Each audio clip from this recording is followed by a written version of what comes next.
समाजमनाचा वेध आणि आपुलकीची सेवा देणारे आपले न्यूज चॅनल एरळा न्यूज। खडाव तालुक्यातील पेडगाव येथे सध्या पिण्याच्या पाण्याची तीव्र टंचाई आहे। शासनाने येथे एका टँकरने पाणी पुरवठा सुरू केलाय, मात्र केवळ एका खेपेना लोकांच्या पाण्याची गरज भागत नाही। वाढीव टँकरची मागणी महिनाभर धूळ खात पडली आहे। या पार्श्वभूमीवर सर्वसामान्य जनता आणि वाडी वस्तीवरील जनता त्रस्त झाली आहे। या जनतेला दिलासा देण्यासाठी गावातील आजी माजी सैनिक संघटना आणि पावनी फाउंडेशनची टीम सरसावली आहे। या दोहोनी पेडगाव गावाची पाण्याची गरज आणि वाढती पाणी टंचाई लक्षात घेता गावासाठी मोफत टँकरने पाणी पुरवठा करण्याची योजनेचा शुभारंभ करण्यात आलाय। सदर मदतीद्वारे गावाच्या आजूबाजूला असणाऱ्या सर्व वस्तीवरती आणि गावामधील सर्व घरांमध्ये गरजेनुसार दररोज पाणी पुरवठा करण्यात येणार असल्याचं संघटनेचे अध्यक्ष विलास जगदाळे यांनी सांगितलंय।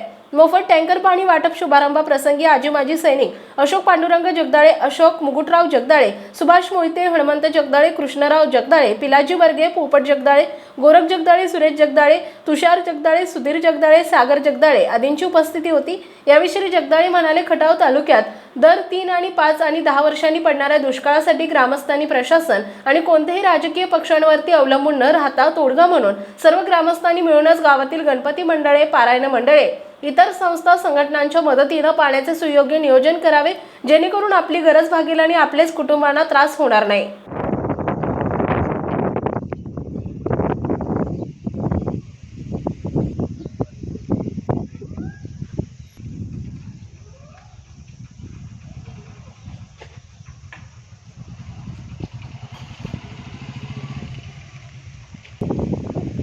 पाणी नाही घेते पाणी तांब्या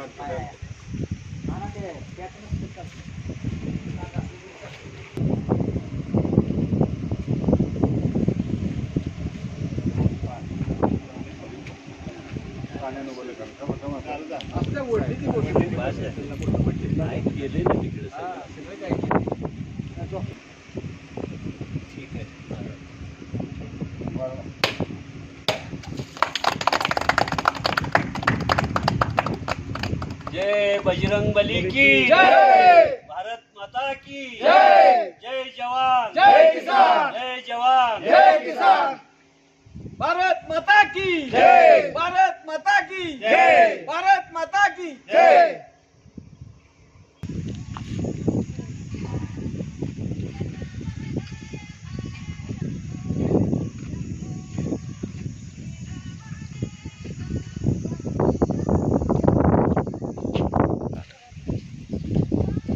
सद्य परिस्थिती बघता आजी माजी सैनिक संघटना आणि पाणी फाउंडेशन पेडगाव यांचे असं लक्षात आले की प्रत्येक 2-5 वर्षांनी दुष्काळग्रस्त सदृश्य परिस्थिती निर्माण होते आपल्या भागात आणि त्यामुळं पाण्याची मोठी टंचाई होते। शासनाचं जरी पाणी आलं तरी ते अपुरं पडतं आहे आणि ते गावापुरतं मर्यादित राहतं आहे। वाडी वस्तीवर शासनाचं पाणी पुरत नाही आणि मग अशावेळी आम्ही एक संकल्पना नवीन मांडलेली आहे की आमची जी संघटना आहे आजी माजी सैनिक संघटना पेडगाव आणि पाणी फाउंडेशन पेडगाव यांनी स्वखर्चाने मोफत वाड्या वस्त्यावर पाणी द्यायची योजना तयार केलेली आहे आणि आम्ही रोज जेवढे होतील टँकर जे सौजन्य देणार आहेत आम्हाला पाण्याचे त्यांच्याकडून आम्ही पाणी घेणार आणि आम्ही स्वखर्चाने हे सर्व मोफत सेवा वाड्यावरील वाडी वस्तीवरील सगळ्या लोकांना ही पुरवण्यात येणार आहे। रोज 1 टँकर 2 टँकर जसं शक्य होईल तसं आम्ही ते पुरवणार आहोत आणि माझं तर असं मत आहे की हे फक्त पेडगावनीच नव्हे तर दुष्काळग्रस्तातील प्रत्येक गावांनी याचं नियोजन केलं पाहिजे। गावतर्फे नियोजन करणं खूप आवश्यक आहे, कारण शासन जे टँकर देईल किंवा राजकारणी पुढारी जे पाणी देतात पाण्याचे टँकर देतात ते खूप अपुरं आहे। त्यासाठी प्रत्येक गावांनी आपला निधी उपलब्ध करून द्यावा आणि असे स्वयंसेवी संस्थांनी पुढाकार घेऊन किंवा प्रत्येक गावांनी पुढाकार घेऊन अशी मोफत सेवा आपल्याच लोकांना देणे आवश्यक आहे।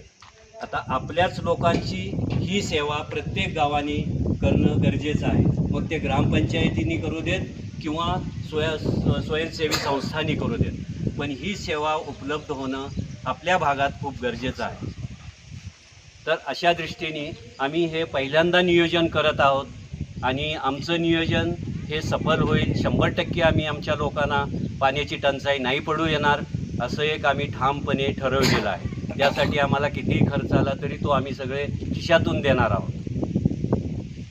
आपल्या या दुष्काळग्रस्त भागात मान आणि खटाव तालुक्यात प्रामुख्याने प्रत्येक 3 वर्षांनी 5 वर्षांनी किंवा 10 वर्षांनी ही दुष्काळ सदृश्य परिस्थिती निर्माण होते आणि ह्या परिस्थितीशी लढण्यासाठी, ही परिस्थिती निपटवण्यासाठी प्रत्येक गावात जी धार्मिक मंडळ आहेत, पारायण मंडळ आहेत किंवा अजून जे काही मंडळ आहेत ज्यांच्याकडे वर्गणी जमा होते, गावस्वरूपी वर्गणी जमा होते आणि लाखो रुपये त्यांच्याकडे आहेत, अशा मंडळांनी अशी तयारी दर्शवून आपल्याच लोकांना पिण्याच्या पाण्यापासून वंचित ठेवणं योग्य नाही.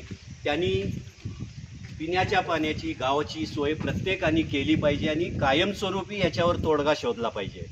कारण शासनावर, प्रशासनावर अवलंबून राहणं हे कितपत योग्य आहे. कारण गावाकडे जर त्यांच्याकडे वर्गणीद्वारे पैसे जमा असतील तर त्याचा सदुपयोग याच्यापेक्षा मोठा काहीच असू शकत नाही असं माझं मत. एरळा न्यूजसाठी प्रतिनिधी रविराज महामुनी, पेडगाव. आपल्या भागातील महत्त्वाच्या बातम्या पाहण्यासाठी आजच आमच्या एरळा न्यूज चॅनलला YouTube वर सबस्क्राईब करा आणि बेल आयकॉन प्रेस करा.